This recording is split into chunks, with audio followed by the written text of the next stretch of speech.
যে মানুষটা সারা রাত জেগে আপনার আইডি তল্লাশি করে সে ছোট লোক।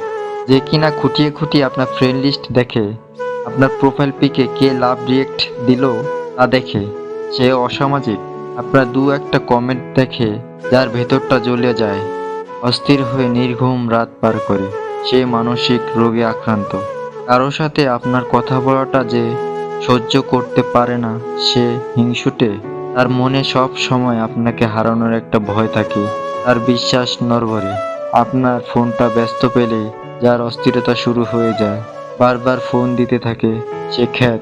এই জাতের একটা মানুষের সাথে বেশি দিন কারো সম্পর্ক টিকে থাকে না, এরা পেইনফুল হয়ে যায়। এরা শুধু আপনাকে অসহ্য মানসিক যন্ত্রণা ছাড়া আর আপনাকে আর কিছুই দিতে পারবে না। একসাথে এদের সাথে থাকা কঠিন। এই ইমোশনাল মানুষগুলো ভেতরটা একটু দেখুন। আপনার একটা ছবি দেখে দেখে যার চোখ থেকে পানি পড়ছে শেষ রাত পর্যন্ত, তার চোখ জোড়ায় ডুবে গিয়ে দেখুন, বিশুদ্ধ ভালোবাসা দেখতে পাবেন, যেখানে আপনি ছাড়া আর কেউ নেই। আপনাকে নিয়ে তার আলাদা একটি দুনিয়া।